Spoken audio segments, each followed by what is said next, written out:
kamu karena di sini kan nyanyi berapa lagu dan berapa lama sih persiapan untuk tes vokal segala macam? Nyanyi ya kan emang basic, ada basic musik, terus ya paling PR-nya pendekatannya nyamain tingginya suara sama Bung itu susah banget karena Bung tuh biasanya kenapa? Oh iya. Agak susah karena Bung Glenn itu suaranya tinggi, jadi PR aku ninggin suara terus sama interview orang sebanyak-banyaknya. Berapa lagu yang dinyanyikan? Ya tunggu. Kalau gitu sempat latihan vokal berapa lama? Siapa yang latih vokal? Oh, di sini latihan vokalnya langsung sama Bung Aldi. Jadi ada Bung Aldi, ini sepupunya Bung Glenn. Berapa lama? Nggak lama kok, sedikit. Karena emang udah ada basic musik kan. Jadi Merasa beban sendiri nggak sih membawakan sosok Glenn yang banyak dicintai juga? Banget. Merasa beban banget setiap hari selama syuting. Cuman karena kita syutingnya menurut aku sih ini dream team ya. Udah director Mas Lukman, Astrada satunya Mbak Gadis, DOP-nya Pak Yadi Sugandi, terus art directornya Bang Gio, merasa disupport lah gitu. Tapi ada fun fact sendiri nggak pada saat mungkin kamu pendalaman tentang sosoknya Glenn itu mungkin entah dimimpikan atau kayak ada kebawa sendiri gitu jiwanya Glenn? Fun fact-nya adalah ternyata gue related sama Bung Glenn. Nah, Apa aja tuh? Jadi dulu kakak gue pernah diajak ke rumahnya Kak Uci sama Bung Glenn, terus dikasih tahu kalau kita tuh ada hubungan saudara. Terus setelah sekian lama, itu tahun berapa ya? 2007 lah. Sekarang pas konser Tanda Mata, Kak Uci datang, terus dia cerita, kakak kamu namanya Igo bukan? Iya, betul. Kamu tuh kakak kamu pernah ke rumah saya. Oh gitu. Kita tuh saudara. Hah? Oh, ya udah. Ternyata emang ya itu fun fact-nya aja yang setelah berjalan syuting beberapa minggu terus finding out kalau kita masih related. Dia pernah dimimpikan atau mungkin kayak tiba-tiba soalnya pernah lihat sosoknya kayak ini gue kebawa nih ada sosok Glenn pada saat di lokasi syuting atau gimana kan? Dimimpikan enggak sih, cuman gue ngerasa ada yang menjaga aja.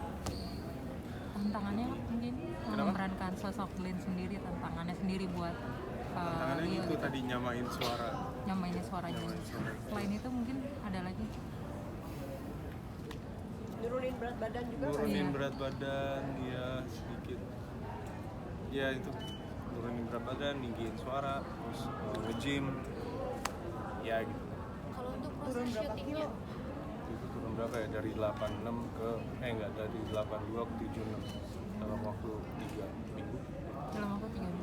kalau buat proses syutingnya itu berapa lama ya Kak, dari awal sampai akhir? Terus ini tuh syutingnya di Jakarta aja atau sampai ke Ambon tempat kelahiran yang Glenn sendiri? Syutingnya di Jakarta.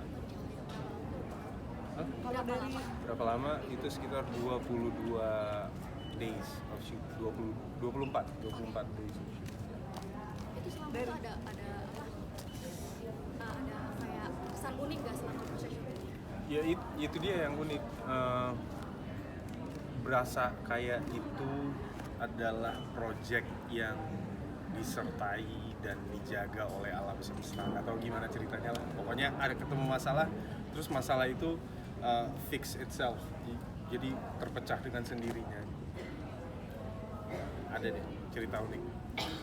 Glenn itu kan identik dengan pakai topi. Ya. Nah di syuting untuk film ini ada pakai topi koleksinya dia atau dari props-nya gitu?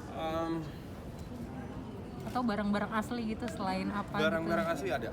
Apa tuh, Bu? Tadi yang kita itu ya, baju baju nikah, pengantin. baju nikah, terus pakai sepatunya Bung asli, pakai gitarnya Bung asli, pakai ada foto bingkainya Bung asli.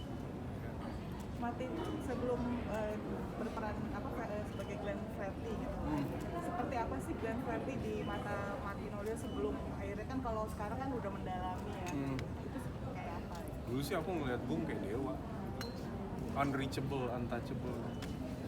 Cuma sekarang setelah bertemu sama orang-orang yang mengenal beliau, ternyata dia lebih manusia daripada manusia, karena dia lebih mementingkan gimana caranya bersatu, gimana caranya kita fokus terhadap persamaan melainkan perbedaan, gimana kita mementingkan kemanusiaan. Dan apa sih yang paling berkesan setelah akhirnya menjadi karakter Glenn Fredly ini? Apa dari Bung Glenn yang Dari paling berkesan? karakter ya, Cinta adalah cinta. Cinta tidak pernah melihat perbedaan. Cinta itu ikhlas, cinta itu nafas, cinta itu apa ya, hidup. Itulah Bung Glenn. Mungkin agak sedikit, gue juga nggak ngerti ini gimana ya. Ya gue melihatnya gambarannya gitu aja. He is love, he is hope, he is dia adalah cinta, dia adalah harapan, dia adalah family. Ya itulah Glenn Fredly. Nah mungkin pertimbangan awal untuk diajak main jadi karakter Kak Glenn sendiri seperti apa? Maksudnya kenapa langsung mau? Awal pertimbangannya Enggak, pertama kali ditawarin saya langsung nawarin pemain lain. Iya, serius. Kenapa enggak ini aja? Ini jago loh, suaranya bagus gitu. Karena gue tahu ini bebannya berat, pasti berat. Cuman setelah ngobrol sama Mas Lukman, sama Daniel, sama semua, ayo lu bisa, ayo lu bisa. Ya udah, I trust you. Gue percaya sama Mas Lukman, gue percaya sama Daniel, gue percaya aja. I trust you ya, lu pegang gue ya. Dan dari situ kita jalan bareng. dan apa yang menguatkannya? Inilah deh. yang menguatkan wanita-wanita ini. Karena Glenn kan punya banyak lagu. Ya. Yang menurut kamu lagu paling kamu banget itu lagu apa sih? ada satu lagu dari Bung yang gue paling suka, judulnya Eulogia. Itu simple, sweet, dan dia nggak pernah bawain lagu itu manggung. Tetapi setiap orang yang nonton manggungnya dia, at the end of the show, Bung Glenn suruh orang-orang yang datang untuk dengerin itu di rumah sendiri. Kak Zulfa, hal tersulit ketika menjadi seorang Mutia Ayu itu ketika proses pendalaman karakternya itu seperti apa sih?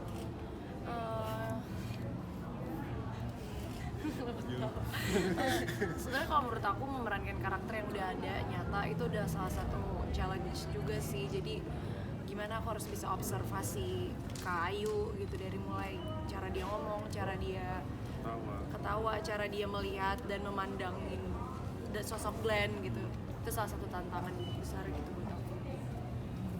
Buat Zulma sendiri kan ini yang kedua ya main biopic gitu, maksudnya sebelumnya kan yang di jadi apa ya Yu Basuk kan? Kok ya Yu Basuk? Juju. Iya Nunu.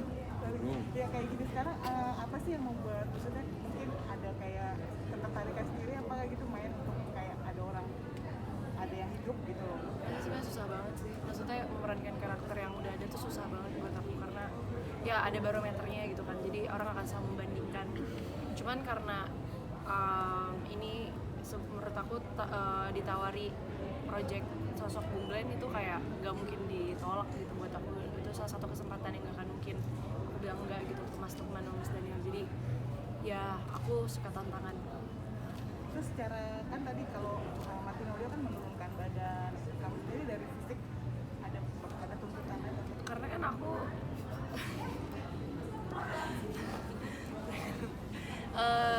aku meranin karakter Kayu kan dari zaman mereka masih pacaran ya. Jadi memang kebetulan badan aku yang waktu aku syuting hasil diskusi dari Mas Lukman, produksi dan Kayu juga kayaknya pas, nggak perlu nurun-nurun atau ngegendutin gitu. Kalau Mas sendiri ada lagu favoritnya nggak sih? Yang di playlist itu apa aja? Banyak sih, kebetulan kalau lagu-lagu sering banget tuh, nggak sering banget sih, maksudnya salah satu ini sih apa, kembali ke awal tuh personal banget. Kak Sania kan berperan sebagai Dewi Sandra. Sempat ngobrol juga nggak sih ke Kak Dewi? Kak Dewi maksudnya, Kak Dewi pas sosok aslinya. Jadi sebenarnya karakter Dewi di sini kan juga seperti yang tadi udah dijelasin sama Mas Daniel. Kita nggak akan pasti plek-ketiplek karena peran Dewi di hidup Bung Glenn kan juga ada beberapa yang memang sangat krusial untuk hal-hal besar yang terjadi di hidup Bung Glenn yang sama Dewi itu ada beberapa yang memang jauh lebih krusial gitu. Jadi aku lebih fokus ke apa yang terjadi di momen-momen itu gitu, dan gimana reaksinya terhadap satu sama lain antara Bung Glenn dengan Dewi. Jadi paling gitu aja sih. Aman? Oke, boleh teman-teman promo karena belum ada tanggal, segera di bioskop. Ayo. Mungkin Rio mulai, terus wanita-wanita dalam hidupmu menimpa.